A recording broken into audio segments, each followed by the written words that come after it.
the way young people are making friends around the world is changing. An Australian survey asked teens to focus on all of the ways in which they spend time and interact, both digitally and in person, with the friend who is closest to them. Many teens say they hang out with their closest friends in online settings, such as social media sites or through gaming websites.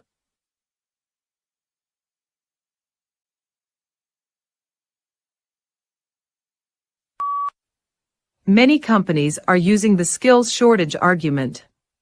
However, in reality, they should spend more time and effort recruiting or luring graduates with better salaries. Some companies are ahead of the game by offering more apprenticeships to get staff up to a suitable standard. Additionally, the government is taking active efforts to give visas to skilled people.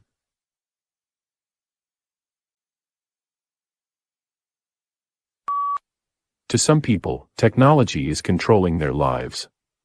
However, it is a mixture of positive and negative effects because technology like smartphones has brought enormous improvements.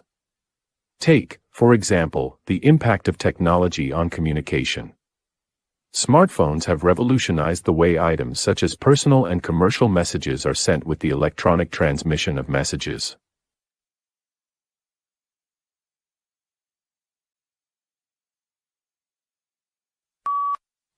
Many people think that mediums like TV and newspapers focus too much on bad news.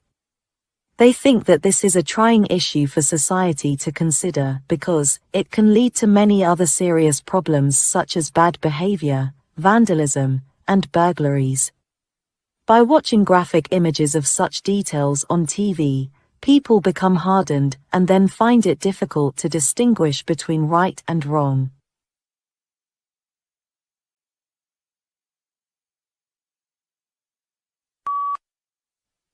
In the future, cars will automatically judge your driving and take some autonomous decisions.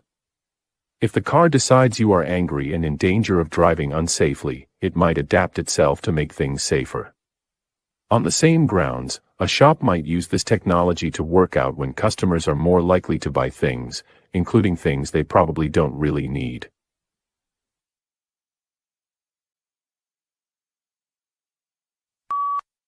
Most Australian cities over the years have actively contributed to making their residents less physically active, as there is now less need for the public to walk anywhere.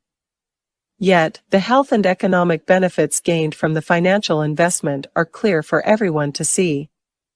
However, the government is spending more money on health and Medicare.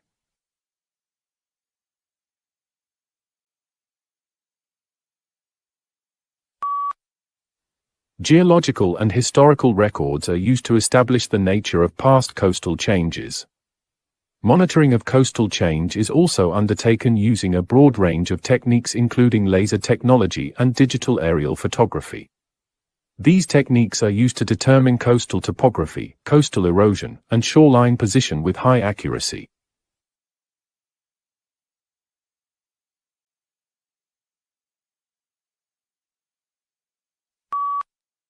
With three-dimensional and digital maps, modern-day cartographers have very sophisticated digital tools at their disposal to make sense, shape, and refine our place in the world, and to guide us.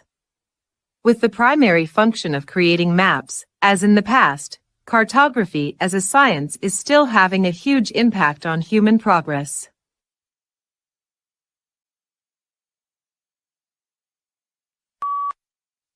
At primary school, the curriculum is constantly changing to keep pace with the modern world. While it is argued software programming should now be part of the curriculum, others feel that the focus should be on numerical studies.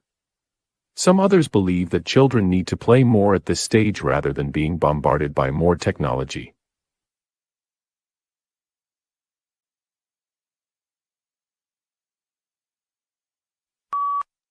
The first groups of people to discover New Zealand arrived from Polynesia. Exactly when these explorers arrived has often been a matter of debate, but today the general understanding is that it was during the 13th century that their canoes eventually landed on New Zealand's shores. In some ways, the new country must have seemed like an ideal place to settle.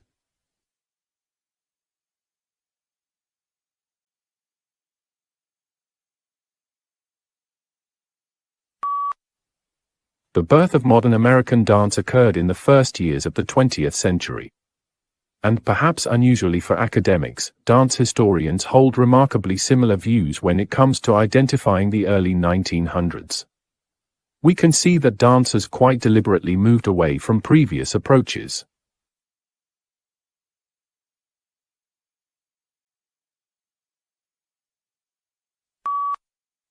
Human beings enjoy a good laugh. It's such an obvious fact that it's easy to overlook. Laughter, like music and language, is a fundamental human trait. Common sense tells us that laughter is associated with happiness. However, there is also a body of scientific evidence proving that laughter and happiness are the secrets for long life.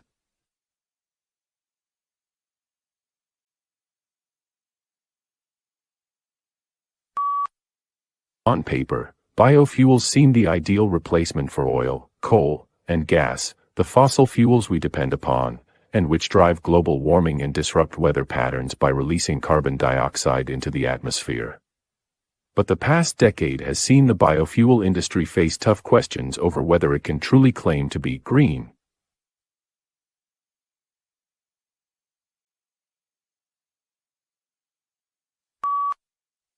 It is clear that large numbers of people spend a considerable proportion of their leisure time looking at their smartphones or similar gadgets. However, it is clear that there are two major reasons for this. Firstly, so much of our lives are now managed through these devices, and we are expected to be in touch at all times.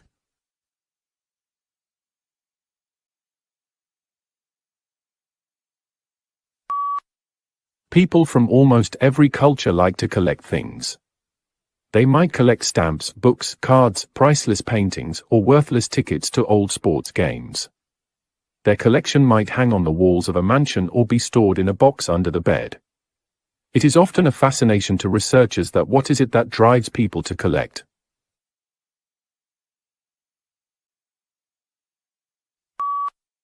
Starting in the 1980s, the widespread availability of the first video, and then digital cameras transformed filmmaking. The flexibility and low cost of these devices meant that anyone could now be a filmmaker. Amateurs working from home could compete with professionals in ways never possible before. The appearance of online film-sharing platforms only increased the new possibilities for amateur filmmaking. At the end of the flowering season, fruit is produced which in turn becomes seeds. These either fall to the ground or are carried by birds or animals to other places, or they are carried along by the wind. When they drop to the ground they wait until the spring of the next year. Then they germinate and grow, and the process repeats itself.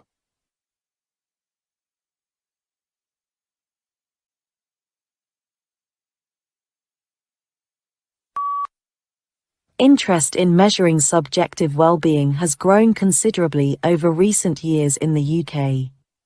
Indeed, a number of major social surveys in the UK already include subjective well-being questions, and it seems that various policy areas could make use of these data. The question, therefore, is not whether to measure subjective well-being, but how to do this from now on.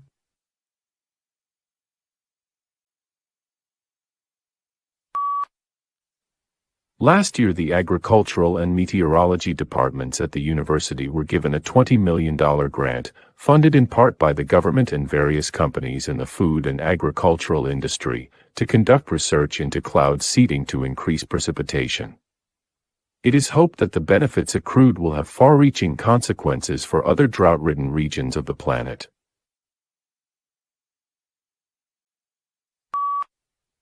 Some people believe that the role played by technology in the studying process for the young is very important because compared to the past, studying is now much more efficient and convenient. For example, recent advances in areas such as mobile technology mean that information can now be accessed at any time and anywhere.